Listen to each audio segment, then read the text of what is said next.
Assalamu alaikum. Okay, so we figured out that if we gain certainty, it has a binding nature, provided that we accept the fact that God has the right to obedience. And very few evidences that we have lead us to certainty. However, there are evidences that do not lead us to certainty, that basically give us a probability, a suspicion, a satisfaction, a doubt that it might have come from the legislator. And these become binding from two angles. The first angle is if we take the angle of the right to obedience, then since God has the right to obedience, even if you doubt if you want something, you want to make sure that you are not in violation of any command. That's the first stance. Second stance is that yes, some evidences we know for certain that they do not provide certainty. They could give us at most a doubt, at most a satisfaction that it came in. But the legislator told us to treat these evidences exactly like certainty. Such is the argument with the single narrator. The single narrator, we know, does not have a direct relationship with reality whatsoever. There's a chance, sometimes it's 20%, sometimes it's 80%, depending on who the narrator is. However, the Usulis argue that the legislator says that you should take this probability as if it is certainty. And this we have no problem with. We were going to discuss it in detail when we start analyzing the evidence. But there's another very tricky question, which is what happens when we have an evidence that can give us some sort of discovery, let's say 50%, 80%. Let's say it gives us certainty. There's an evidence that gives us certainty from what the legislator wants. But we do not have certainty that we are allowed to use this evidence. That's the first scenario. The second scenario is that we have certainty that an evidence can provide you with certainty of what the legislator wants, but you also have certainty that the legislator prohibits you from using such an evidence. Now, this stuff is just really going to start hurting your head, but these answers are needed. Why? You would think it's only a theoretical discourse that we're discussing, but it actually has a direct impact in the process of deduction, because we have certain sects that take certain evidences as reliable or not reliable based on their certainty of what the legislator wants. Example of this: the Akhbaris know for a fact that the apparency of the Quran has discovery in it. For example, we can deduce from the Quran itself that Salat al-Jum'ah is wajib, for example, in the last verse of Salat al-Jum'ah. Yet the Akhbari says, yes, the Quran in its nature has inherent discovery in it. But we are not allowed to use the apparencies of the Quran. Because the Quran, they have many arguments, because the Quran was sent down to the Prophet and he is the only person that can explain it.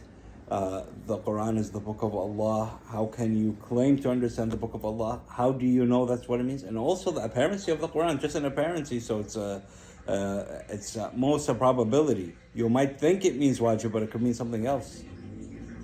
So this causes a whole conundrum where the Akhbaris say, yes, the Quran is respected, we read it, but we cannot use it as an evidence.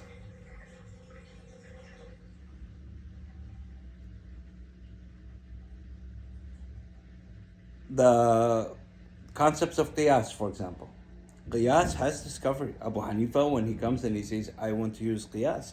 Abu Hanifa, one of the main reasons why he had to resort to Qiyas and why he had to make Qiyas as an Amara and part of legislation is because according to Abu Hanifa, only 17 ahadith were correct from Rasulullah at that time. Now, imagine how much correction. Anyways, that's a subject that we have to discuss in detail for the future. But Qiyas can give you a proper conclusion and can lead you to a conclusion that is very strong, and you'll be satisfied that this is the correct answer. Yet we have many ahadith that say it is haram to use rational philologies when it comes to fiqh.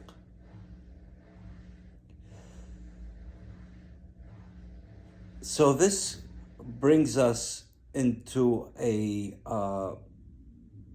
constraint that we have to follow when we are discussing the evidence of usool.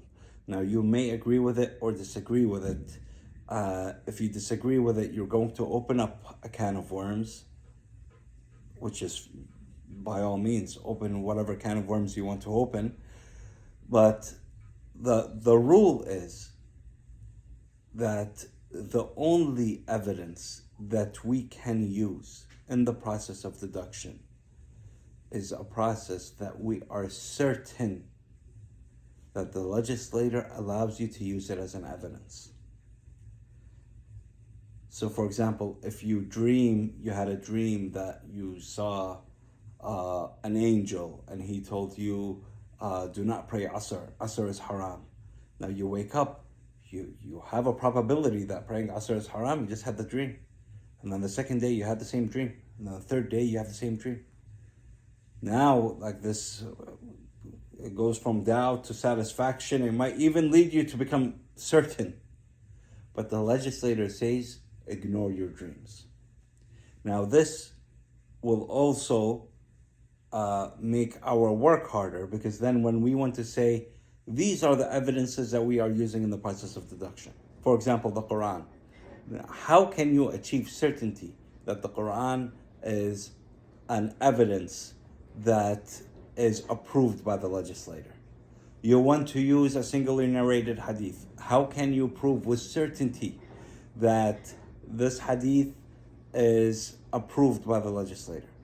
You want to use the consensus of the ummah. You want to use historical data, actual evidence. You want to use what the scholars have said before. And trust me, the list is infinite. But if we constrain ourselves to certainty, our job is much harder, but we have to basically legitimize the evidence. If we do not take this rule and we say no, even if you have a doubt that this should be as evidence, then you have to use it as evidence.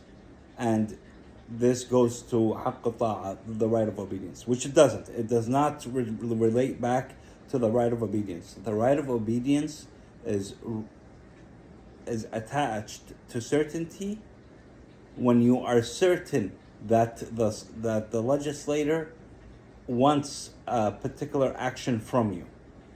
Over here, you don't have certainty. You have a doubt if this evidence came from the legislator or is approved by the legislator or not. So this has to be solved first for the right of obedience theory to take in effect. So the goal now, when we're going to start discussing the evidences, is that we need to gain certainty that this type of evidence is approved by the legislator. If we do, then we're going to treat it as if it's certain, regardless of how flawed it may be. Now, will we end up having a bigger list of evidence or a smaller list of evidence? We will have to discuss, throughout. I hope this is the end of the certainty discourse, unless something else comes up, and then we'll discuss it here. Assalamu alaikum.